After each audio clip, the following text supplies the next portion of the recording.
Vamos à palavra. Senhor, nós estamos dentro de uma série que chama Vê se há em mim. E hoje nós vamos falar sobre Vê se há em mim tristeza. Aí, fui eu que passei ou foi você? Foi você? Vê se há em mim tristeza. E eu queria começar este culto pedindo para que você ore ao Senhor. Faça essa oração. Você, Senhor, som do meu coração. Vê se há em mim tristeza. Vê se há dentro de mim tristeza. Vê se a tristeza tem tomado meu coração. Você pode curvar a sua cabeça, fechar os teus olhos. Você pode pedir ao Senhor. Abre o teu coração nesta manhã. Peça a Ele, vê se há em mim tristeza. Senhor, me tira deste lugar. Se há em mim, som do meu coração. O Senhor me conhece mais do que eu mesmo. Vai pedindo ao Senhor nesta manhã.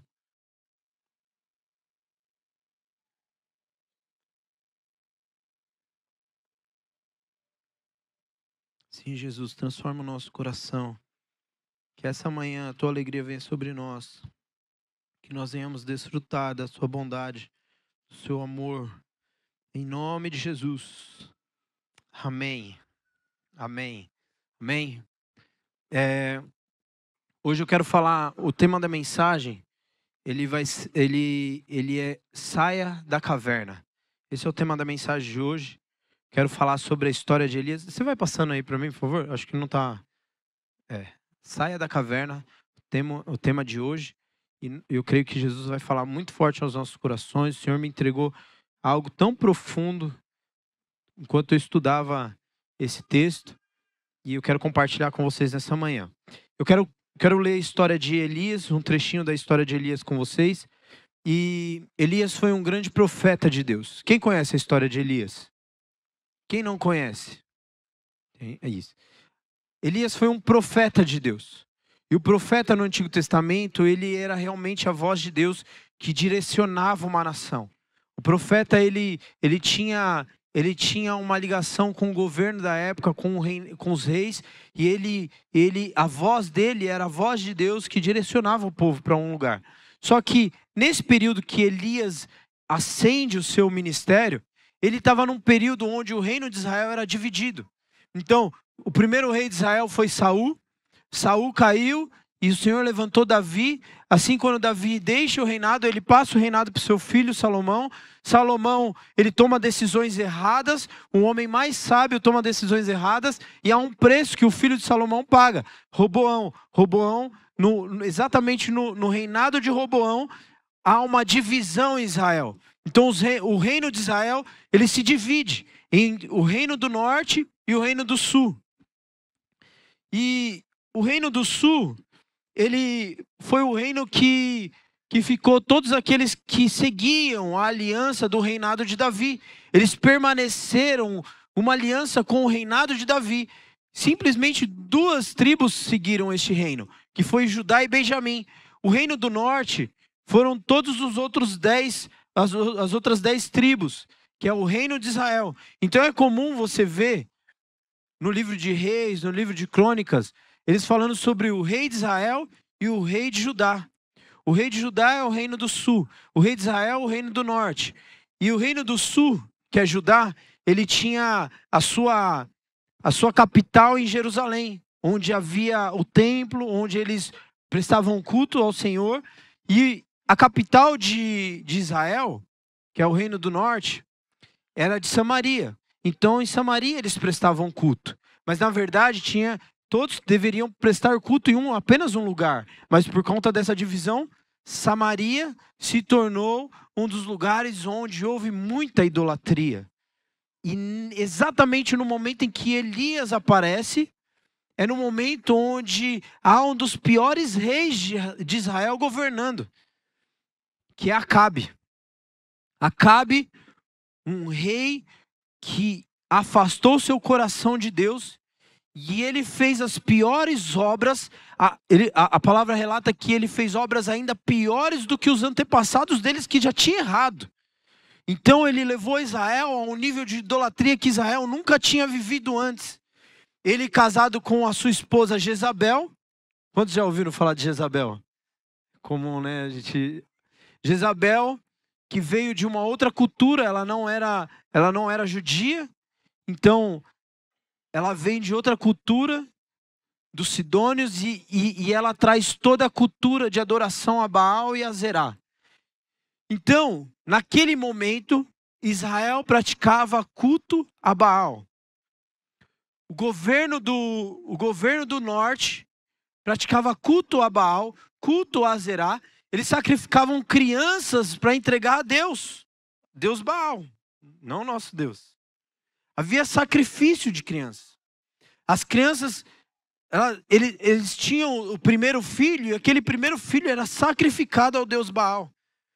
Um nível de depravação, um nível de distância de Deus. Acabe levou Israel a viver algo absurdo. E Elias era a voz daquele tempo. Elias era o profeta que dava voz naquele momento. Então, a Bíblia não relata muito de onde ele surgiu, mas Elias, ele era galileu, ele era um tisbita que vinha da Galileia. E Elias, a primeira ação dele, que a palavra nos mostra, que é em 1 Reis, capítulo 17, mostra que ele já chega declarando que não haveria mais chuva sobre a terra durante 3 anos.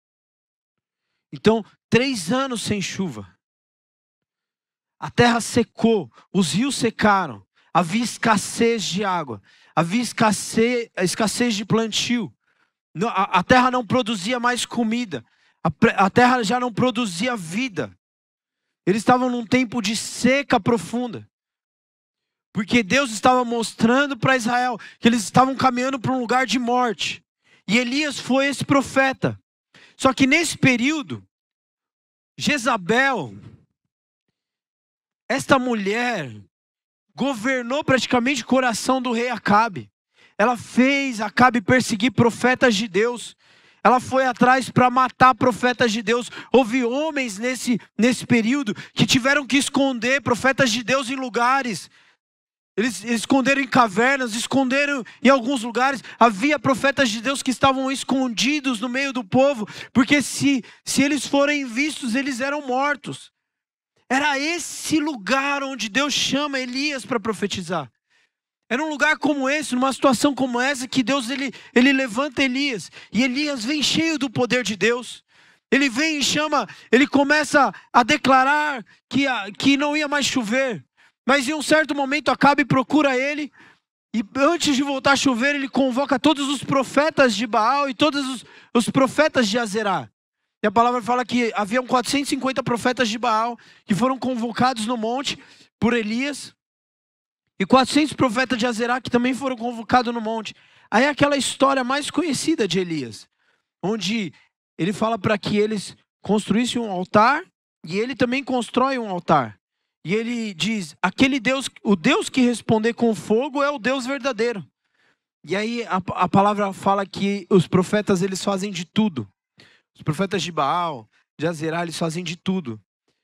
A palavra fala que eles chegam até se mutilar. Eles começam a se bater, eles começam a se cortar, a fim de chamar atenção para Deus, e não havia resposta. E Elias ria. Elias fala, onde está o Deus de vocês? E aí, quando Elias faz apenas uma oração, a palavra diz que fogo cai do céu e acende a oferta que estava no altar, um altar que estava cheio de água, e Deus, ele traz fogo, mas a palavra fala que o fogo também cai sobre todos os profetas de Baal e Azerá. Então Deus responde com poder. Deus, ele responde com poder. Qual a expectativa de Elias? A expectativa é que realmente agora a nação vai se converter. Agora a nação vai ver que só há um Deus sobre Israel. Agora a nação vai perceber que somente o Deus verdadeiro é o Deus que deve governar este lugar. Mas sabe o que acontece? Nós vamos ler agora. Certo? Então aí, 1 Reis, capítulo 19, do verso 1 ao 18.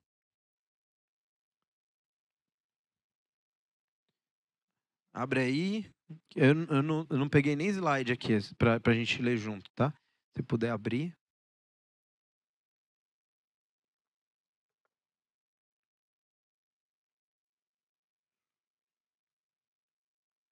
Vamos lá.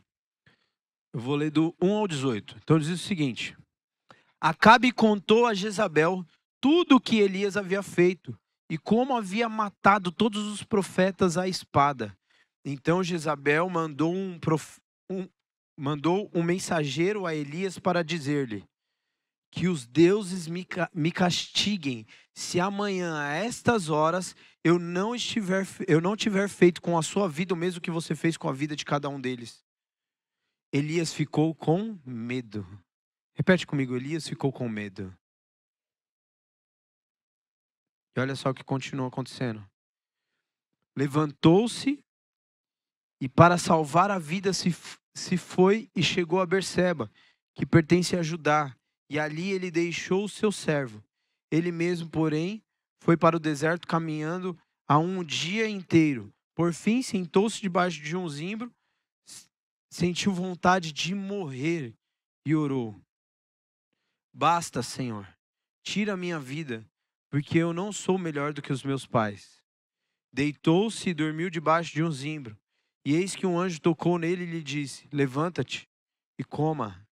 Elias olhou e viu perto da sua cabeça um pão assado sobre pedras em brasa e um jarro de água. Comeu, bebeu e tornou a dormir. O anjo do Senhor voltou, tocou nele e lhe disse: Levante-se e coma, porque a viagem será longa. Então Elias se levantou, comeu e bebeu, e com a força daquela comida caminhou 40 dias e 40 noites até Horebe, o monte de Deus.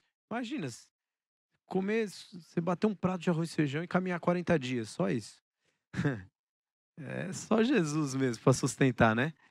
E Horebe, esse monte, em algumas versões pode estar Sinai, Monte Sinai ou Monte Horebe, foi o exato lugar onde Moisés teve aquela experiência com Deus, onde Moisés foi chamado por Deus. E aí Elias ele vai para aquele lugar, para aquele monte, exatamente naquele lugar. Verso 9. Ali entrou numa caverna, onde passou a noite, e eis que a palavra do Senhor veio a ele, e lhe disse: O que você está fazendo aqui, Elias? Ele respondeu: Tenho sido muito zeloso pelo Senhor Deus dos exércitos, porque os filhos de Israel deixaram a tua aliança, derrubaram teus altares e mataram os seus profetas à espada. Só fiquei eu, e eles estão querendo tirar-me a vida. Então foi-lhe dito: Saia daí e fique diante do Senhor no monte. Eis que o Senhor estava passando, e um grande e forte vento fendia os montes e quebravam as rochas diante do Senhor, mas o Senhor não estava no vento. Depois do vento houve um terremoto, mas o Senhor não estava no terremoto. Depois do terremoto veio um fogo, mas o Senhor não estava no fogo. Depois do fogo veio o som de um suave sussurro. Quando Elias ouviu isso, cobriu o rosto com o manto e saindo pôs-se à entrada da caverna. Eis que veio uma voz e lhe disse: O que você está fazendo aqui, Elias? Ele respondeu: Tenho sido muito zeloso pelo Senhor, Deus dos exércitos, porque os filhos de Israel deixaram a tua aliança, derrubaram os teus altares, mataram os teus profetas à espada. Só fiquei eu, e eles estão querendo tirar minha vida. Verso 15. Então o Senhor disse a Elias: Vá, volte ao seu caminho para o deserto de Damasco. Chegando lá, unja Azael como rei da Síria. Unja também Jeú, filho de Ninsi, como rei de Israel. E Eliseu, filho de Safare, de Abel-Meolá, como profeta em seu lugar. Quem escapar à espada de Azael, Jeú o matará. Quem escapar à espada de Jeú, Eliseu o matará. Também, olha esse verso 18. Também conservei em Israel 7.000, todos os joelhos que não se dobraram a Baal, e toda a boca que não o beijou. Amém? Eu quero, com base nessa história, eu quero refletir com você. Porque a palavra ela mostra um Elias que experimentou Deus, um Elias que conhecia o poder de Deus, um Elias que fez parar de chover durante 3 anos, um Elias que viu fogo caindo do céu, um Elias que tinha a perspectiva de um Deus poderoso. Mas sabe o que acontece? A palavra mostra que Elias sente medo. Por quê? Porque há um sentimento de frustração. Porque depois que você vê o fogo caindo do céu, depois que você vê a chuva voltando, depois que você vê toda a autoridade de Deus na vida de um homem, o que ele esperava? Que Israel se rendesse a Jesus. Mas o que ele vê? Ele vê uma rainha que quer matar ele a todo custo. A primeira coisa que ele se depara não é com um rei rendido ao poder de Deus, não é com um reino rendido ao poder de Deus. Ele se depara com uma mulher, Jezabel, querendo matar ele, dando uma palavra que custe o que custar, ela mataria ele. Então o que ele vê? Eu tenho uma perspectiva, eu esperava que houvesse algo, mas os planos de Elias foi frustrado. Aquilo que ele esperava não aconteceu. E pelo contrário, ele foi perseguido por aquilo. Sabe o que acontece?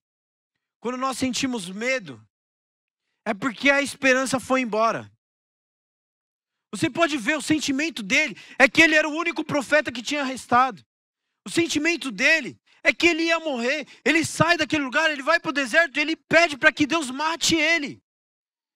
Ele entra numa depressão profunda, numa tristeza profunda, porque aquilo que ele esperava não aconteceu. Eu não sei se você já passou por algo assim. Eu não sei se você já esperou que algo acontecesse, que você visse a sua família rendida a Jesus, mas aquilo não aconteceu. Ou se você estava passando por uma crise profunda e você estava cheio de fé, mas passou uma semana, 2 semanas, passou 2 meses, aquilo não aconteceu, aquilo esmureceu a sua fé. Aí você, eu acho que isso não vai acontecer. Eu acho que Deus se esqueceu de mim. Aí sabe o que começa a acontecer?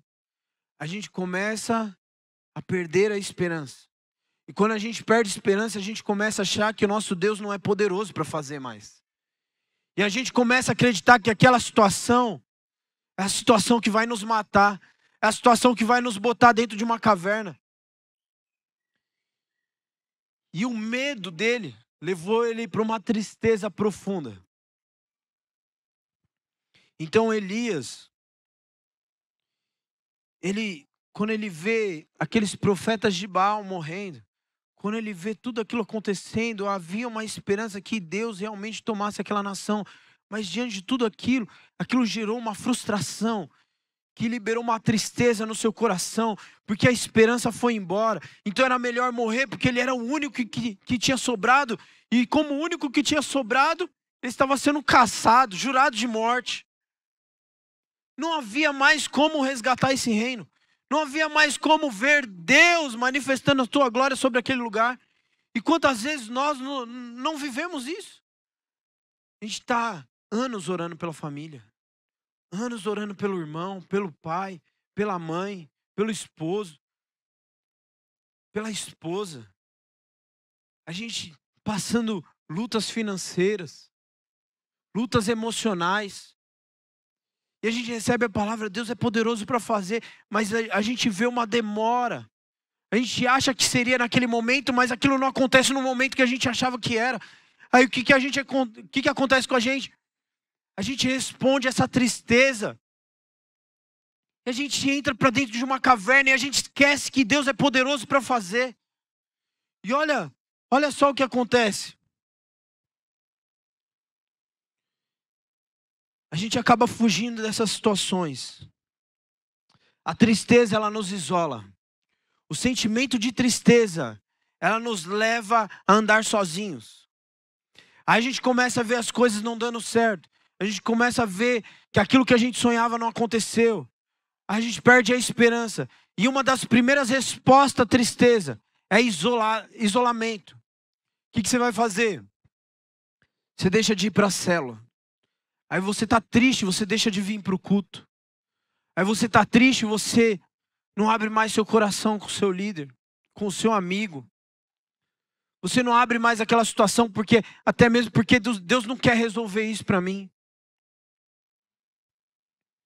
Até porque na nossa mentalidade parece que Deus não se importa mais. Então aquela tristeza vai tomando nosso coração, vai nos colocando isolados para dentro de uma caverna, onde nós não podemos ver a luz, a esperança de novo. E a resposta da tristeza muitas vezes é isolamento. E a gente não pode deixar que a tristeza nos leve para a caverna. Que foi o que aconteceu com Elias. A palavra de Deus diz...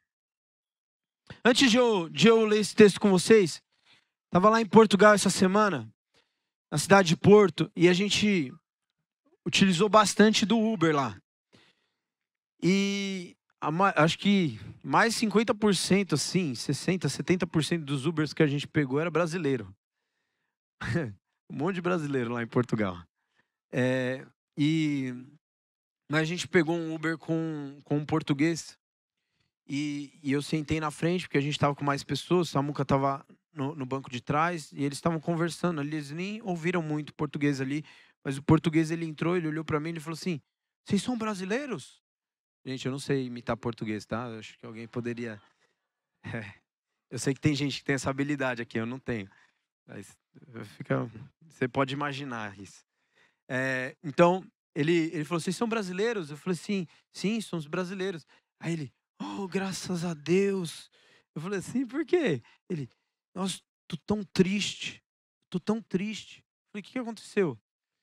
Acabei de ser ameaçado. Era para eu ter deixado um cliente em tal lugar, mas era para eu ter esperado ele. A mulher dele que pediu o Uber, ela tinha falado para eu esperar. Eu não esperei, eu fui embora. Depois ela me ligou. Ela começou a falar muita coisa para mim. Ela começou a me ameaçar. E o rapaz começou a me ameaçar. Eu voltei pro lugar, mas ele já tinha pegado outro Uber. E aí eles ligaram e começaram a me ameaçar. Ele estava muito angustiado. Muito angustiado. E às vezes a gente passa por situações assim. Há situações que trazem tristeza no nosso coração. Sentimento de frustração, de medo. Às vezes tem tristeza que ela provém de um medo. A gente está com medo de situações, a gente não consegue ver Jesus agindo naquelas situações. E aí a gente vai respondendo a este medo, a gente vai entrando dentro de uma caverna. Mas o que eu achei interessante é que aquele português, ele ficou tão feliz em nós sermos brasileiros. Ele falou: um pouco de alegria no meu carro. Um pouco de alegria. A gente conta piada, né? A gente lá brincando. E eu abençoei a vida desse motorista. Eu falei: cara, mas o Senhor, que o Senhor renove as suas forças. O Senhor aviva a tua esperança. Né? E enfim, ele ficou muito feliz. E aí ele abriu a vida, ele contou da esposa. Aí ele ficou tranquilo. Depois ele ficou tranquilo, aí ele falou tudo. Falou até quanto ele ganhava para mim. Eu falei: calma, não precisa falar tanto assim, né? Mas o Senhor, ele nos chamou para fazer isso também. Para levantar o abatido. E a palavra, ela descreve que há dois tipos de tristeza. Lá em 2 Coríntios, capítulo 7, verso 10. A palavra diz o seguinte: porque a tristeza que é da vontade de Deus conduz ao arrependimento. E o resultado dela é salvação. A tristeza que é da vontade de Deus, ela gera arrependimento. E o resultado dela é salvação. Ela nos transforma, ela nos melhora, ela nos levanta. Mas a palavra de Deus nesse mesmo texto diz: essa tristeza não é uma tristeza que causa remorso, mas a tristeza do mundo resulta em morte. A tristeza do mundo resulta em morte. A tristeza do mundo te coloca dentro de uma caverna. A tristeza do mundo te leva para um período de depressão. A tristeza do mundo, ele acaba com os teus sentimentos. Ela quer te matar. Mas essa tristeza do mundo, sabe por que é do mundo? Porque não há esperança. Mas a tristeza de Deus, ainda há uma esperança. Ainda nós olhamos para Jesus. Mas quando não há esperança, quando não há tristeza, nós perdemos Jesus de vista. Aí, nós entramos para dentro de uma caverna. A grande pergunta que eu quero fazer para vocês hoje é: para onde a tristeza que vocês sentem estão conduzindo vocês? A tristeza que talvez vocês passaram, seja um momento de frustração, seja um pecado que você cometeu, seja uma situação que aconteceu. Se você está triste, para onde essa tristeza está te levando? Às vezes, quando nós erramos, nós nos sentimos mal, ficamos tristes. Mas a palavra fala que a tristeza que vem da vontade de Deus, ela nos leva ao arrependimento. Então o que acontece? Provavelmente eu pego, falo assim, abro com o meu líder, falo assim, ó, cara, eu errei, ora por mim. E aí quando eu vou ver, o Senhor me traz vida de novo. O Senhor me renova, o Senhor me traz esperança, eu melhoro, eu avanço, eu continuo crendo, eu continuo olhando para Jesus. Mas o problema é quando eu pego essa tristeza ela começa a me isolar das pessoas.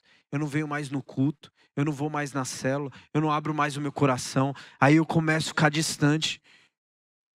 Ah, mas eu já passei por muita coisa. Ah, mas eu acho que Jesus não vai fazer isso de novo. Ah, mas há tantos anos que eu espero por isso, isso não acontece. Ah, mas você não sabe quanto tempo eu esperei por isso, e isso não acontece. Eu não vejo nem sombra disso. E aí essa tristeza, ela vai nos distanciando. E a gente vai crendo no nosso coração, vai criando sofismas dentro de nós, que são enganos, pensamentos enganosos, onde nos leva a pensar que Deus não se importa, que Deus não liga para nós. Aí nós deixamos de enxergar a majestade, a soberania de Deus, poderosa para resolver toda e qualquer situação. Porque nós nos afundamos em uma profunda caverna, uma tristeza que nos leva para este lugar. Mas nós não devemos responder dessa forma. Nós precisamos pegar essa tristeza e falar, essa tristeza vai ser para a glória de Deus. Ela vai produzir arrependimento, ela vai produzir salvação em mim. Em nome de Jesus. E por último, eu quero falar o que foi que tirou Elias da caverna. A palavra de Deus diz que, enquanto ele estava na caverna, o Senhor pergunta para ele por que ele está ali. E a resposta, ele responde por 2 vezes a mesma coisa. Ele vai dizer que ele está ali porque ele é o único que sobrou. Ele é o único profeta, eles estão atrás dele e não há mais esperança. Ele perdeu a perspectiva que Deus é poderoso para sarar uma nação. Ele perdeu a perspectiva que a esperança se foi. Mas quando Deus fala com Elias de novo, a palavra vai dizer que o Senhor olha para ele e fala assim, ó, há 7.000 na nação que não se dobraram, há 7.000 que não beijaram, há 7.000 que permaneceram no Senhor. Você não é o único que restou. O que o Senhor faz com Elias? Você está achando que você chegou no lugar onde não há mais esperança, mas eu estou abrindo a tua visão. Eu estou abrindo a tua visão. Eu permaneço como Deus que governa os governadores da terra. Sou eu, o Deus poderoso de Israel. Há um povo que ainda não se dobrou. E Elias é animado no Senhor. O Senhor chama ele para fora da caverna. E mais uma das coisas que o Senhor faz com Elias. Quero já chamar a banda aqui para estar comigo. Após ele levantar a visão de Elias, o Senhor já coloca Elias numa missão. Se você quer sair da caverna, você precisa obedecer a palavra de Deus. Você precisa abraçar a missão que Deus te deu. Deus te deu uma missão. E às vezes a gente sofre de profunda tristeza porque nós estamos vivendo para nós mesmos. Nós estamos preocupados com a nossa vida. Estamos preocupados com aquilo que vai acontecer. Mas Jesus chamou a gente para olhar para o próximo. Jesus nos chamou para servir essa terra. Jesus nos chamou para anunciar as boas novas da grandeza de Jesus. E às vezes a gente entra numa caverna porque a gente fica frustrado, porque a nossa vida não dá certo, mas a gente não está cumprindo a missão. E uma das primeiras coisas que Deus fala com Elias, ele fala assim, você vai sair dessa caverna e você vai ungir Azael, a rei da Síria. Você vai ungir Jeú, a rei de Judá. E você vai ungir Eliseu como seu sucessor. E essa nação corrompida, aqueles que escaparem de Azael, vai passar por Jeú. E aqueles que escaparem de Jeú, vai passar por Eliseu. O Senhor não se esqueceu dessa nação. Eu quero dizer para você, o Senhor não se esqueceu de você. O Senhor não se esqueceu da sua vida. Ele não te abandonou nessa profunda caverna que você está. O Senhor, Ele conhece o teu coração. Ele examina o teu coração. E Ele te levanta nessa manhã para sair dessa caverna. Em nome de Jesus. Você pode ficar de pé comigo?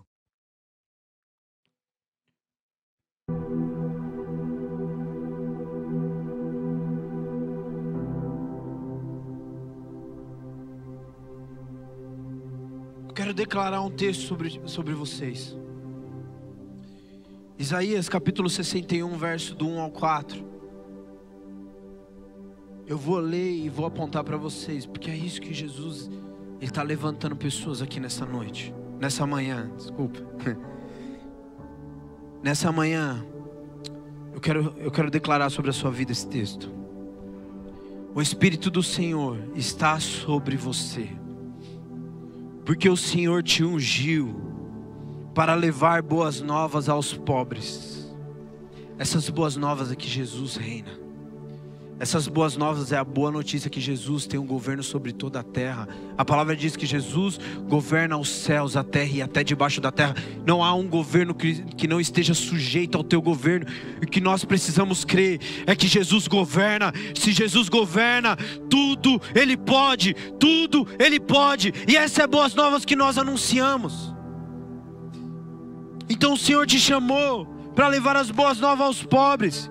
Ele te enviou para cuidar dos que estão com o coração quebrantado, para proclamar liberdade aos cativos e libertação aos prisioneiros, para proclamar o ano do favor do Senhor e o dia da vingança do nosso Deus, para consolar os que andam tristes e dar a todos os que choram em Sião uma bela coroa em vez de cinzas, óleo de alegria em vez de pranto, manto de louvor em vez de espírito deprimido. Vocês serão chamados carvalhos de justiça, plantio do Senhor, para revelar o seu esplendor. Vocês reconstruirão as velhas ruínas e restaurarão os antigos escombros. Renovarão as cidades arruinadas, que têm sido devastadas de geração em geração. O Espírito do Senhor está sobre você. Você vai sair desta manhã com uma missão de levantar o abatido. O Espírito do Senhor está sobre você. A palavra de Deus diz nesse texto que nós seremos aqueles que vamos levantar as ruínas dos muros que foram quebrados. Eu creio que isso simboliza as famílias que estão por um triz, uma quebra de uma aliança. Mas você, o Senhor colocou você naquele lugar para levantar o abatido, para restaurar a unidade, para restaurar a família, para restaurar de geração em geração. Nós temos falado nesses dias que uma geração anunciará a outra geração os grandes feitos do Senhor, e nós vamos fazer isso. Nós vamos ligar uma geração na outra e vamos dizer: o nosso Deus é poderoso para fazer. O nosso Deus é poderoso para fazer. Mas antes de fazer essa oração, há 2 semanas atrás eu estava na sala de oração aqui, uma sexta-feira. Quem estava comigo nesse tempo de oração, eles provaram daquilo que o Senhor derramou sobre mim. O Senhor me deu uma visão. Eu via Jesus servindo vinho, servindo o suco da uva sobre aqueles que estavam tristes. A palavra de Deus diz lá em João capítulo 2 sobre uma festa em Caná da Galileia. Jesus, ele está num casamento. Aquele casamento acaba o vinho, acaba a alegria, acaba a unidade, acaba a esperança da festa. O vinho representa a unidade, a esperança, a aliança, representa a alegria. Mas o vinho acaba naquela festa. Parece que eles não tinham se programado para tantas pessoas, não sei. Mas o que o Senhor falava no meu coração é que havia pessoas que estavam com o coração como se tivesse acabado a alegria, porque perdeu a esperança. Pessoas que entraram numa caverna, pessoas que estão passando por profunda tristeza. E eu via, nesta visão, Jesus pegando água, e ao derramar esta água, aquela água trazia um vinho. E nesse texto falava que este vinho que Jesus transformou de água para vinho, foi o melhor vinho da festa. Sabe por quê? Porque nenhum ser humano pode produzir a alegria que Jesus gera. Ninguém pode produzir a alegria que só o Senhor pode gerar. E o Senhor falou no meu coração muito forte. E quando o Nando me desafiou a compartilhar com vocês essa palavra, o Senhor me lembrou dessa visão. E o Senhor falava ao meu coração que havia pessoas em profunda tristeza nesta manhã. Que há pessoas que precisam ser tocadas e precisam receber um vinho novo na sua vida. Há um vinho novo do Senhor que Ele vai derramar nessa manhã. Há uma alegria que será restaurada. Há uma esperança que foi perdida, que o Senhor está restaurando nessa manhã. Talvez você desistiu de orar pelos seus amigos. Talvez você desistiu de orar pelos seus familiares. Talvez você desistiu de ver uma mudança financeira na sua vida. Talvez você desistiu de continuar estudando porque você não via mais como você engrenar numa carreira e continuar prosperando. Talvez há situações e situações. Talvez você perdeu a esperança e você esqueceu de quem é o seu Deus. E nesta manhã, se você está talvez numa caverna, o Senhor me falava que há depressões que serão curadas nessa manhã. O Senhor vai tirar você desta caverna nesta manhã. Se você está passando por essa situação de tristeza, levanta as tuas duas mãos bem alto no seu lugar. Levante a mão, levante a mão. Há uma porção dos céus que vai vir sobre você nessa manhã. Há uma porção dos céus. Levante bem alto a tua mão. Eu gostaria de orar por vocês. Vem aqui na frente. Vem aqui na frente. Eu posso dizer algo para vocês. A tristeza ela é legítima, porque todos nós passamos por isso. Mas o Senhor, Ele quer mudar a sua visão. Ele quer trazer esperança a essa luta que você está passando. Ele quer trazer um vislumbre de onde o Senhor vai te levar no meio dessa tempestade que você não enxerga nada. É como se você estivesse no meio de neblinas, como se você estivesse dirigindo sem enxergar um palmo à sua frente. Mas o Senhor está tirando você dessa caverna nessa manhã. Vem aqui na frente, vem aqui na frente. Deixa Jesus fazer algo novo. Há um vinho novo. Estenda as suas mãos, você que está aqui na frente. Nós vamos começar a orar. Se você precisa dessa alegria, você fique à vontade, vem aqui na frente. Jesus vai fazer nova todas as coisas. Estenda as suas mãos. Jesus, se puder ter diáconos, líderes, os pastores, quem estiver aqui, supervisores, puder orar por essas pessoas, puder abraçar essas pessoas. Há uma poderosa alegria que virá sobre nós. Há um vinho novo. O homem não pode te oferecer o que Jesus vai derramar nessa manhã sobre ti. Espírito Santo de Deus, sopra de novo. Sopra de novo neste lugar. Mais uma vez, a tão grande e poderosa alegria do Senhor. Senhor, derrama este vinho novo neste lugar. Derrama este vinho novo neste lugar. Senhor, traz de volta a esperança. Traz de volta a visão. Traz de volta. Traz de volta. Leva-os a reconhecer o quão grande Tu és, Jesus.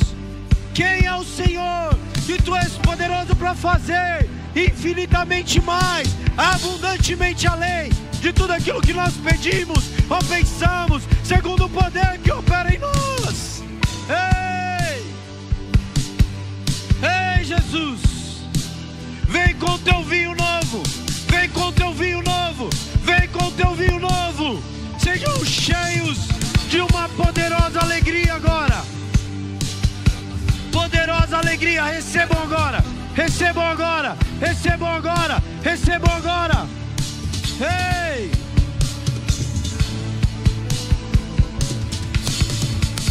O choro dura uma noite, mas a alegria ela vem pela manhã.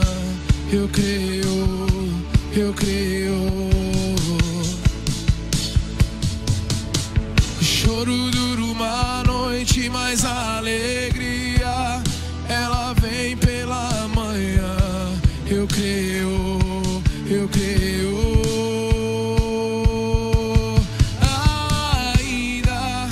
a figueira não floresça e não haja fruto na vide, e o produto da oliveira minta. Todavia eu me alegrarei, todavia eu me alegrarei, todavia eu me alegrarei. Ainda nós cremos em Ti, Senhor, ainda que a figueira não floresça e não haja fruto na vide, e o produto da oliveira minta. Todavia eu me alegrarei. Seja cheio, seja cheio. Receba o vinho novo, o vinho novo, o vinho novo nesta manhã. Seja fortalecido, seja animado. Receba ânimo do Senhor. O choro dura uma noite. Declare essa canção, levante a sua voz, levante a tua mão. Declare, declare. Ainda que não floresça, ainda que não dê fruto, ainda que não seja como nós pensamos, Choro dura uma nós nos noite, apegaremos mas à alegria do Senhor. Ela vem. Se você crê que Ele é a nossa alegria, que é a sua alegria, declare nessa manhã. Ainda que a figueira não floresça, que não haja fruto na vide, que o produto da oliveira minta. Todavia eu me alegrarei. Nós não perderemos a esperança, nós nos alegraremos. Declare mais uma vez. Tu és a nossa alegria, Senhor. Ainda e ainda.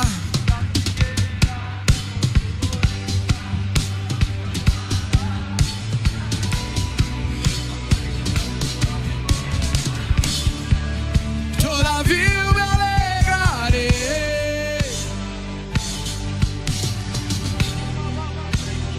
Vamos declarar a última vez, com fé, com alegria que vem do Espírito de Deus. Ainda e ainda que a figueira não floresça, que não haja fruto na vide, e o produto da oliveira minta. Todavia eu me alegrarei. Há uma alegria do Espírito, há uma alegria do Espírito. O Senhor está renovando dons, o Senhor está renovando dons, o Senhor está renovando dons, o Senhor está derramando uma alegria do Espírito sobre a igreja.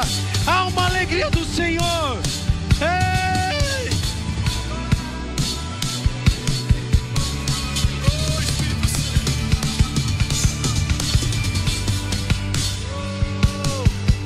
Há uma alegria do Espírito sobre ti. Há uma alegria do Espírito sobre ti. Há uma alegria do Espírito sobre ti. A palavra de Deus vai dizer lá em Colossenses capítulo 1, verso 27. Cristo em vocês é a esperança da glória. Cristo em vocês é a esperança da glória. Eu quero declarar mais uma vez: o Espírito do Senhor está sobre vocês. O Espírito do Senhor está sobre vocês. Ele vai levantar o abatido, Ele vai levantar o triste de coração, Ele vai derramar um óleo de alegria, vai colocar uma coroa, vestes de louvor através de você. Essa alegria não é só para nós. Jesus vai transbordar de você para outros. Essa semana se prepara para derramar esta alegria sobre outros, em nome de Jesus. Eu quero dizer uma coisa para você: o nosso Deus é o único Deus que nos leva a fazer festa no deserto. Ele tira o povo do Egito, e no meio do deserto, no meio da tribulação, no meio das lutas, no meio da escassez, o povo faz festa. O nosso Deus é o único Deus que levanta no meio da tribulação, no meio das tempestades da vida. Ele nos faz levantar em altos louvores a Ele, festejar e nos alegrar em meio a tempestades da vida. Esse é o nosso Deus. Esse é o nosso Deus. Você pode aplaudir a Ele. Aleluia. Oh!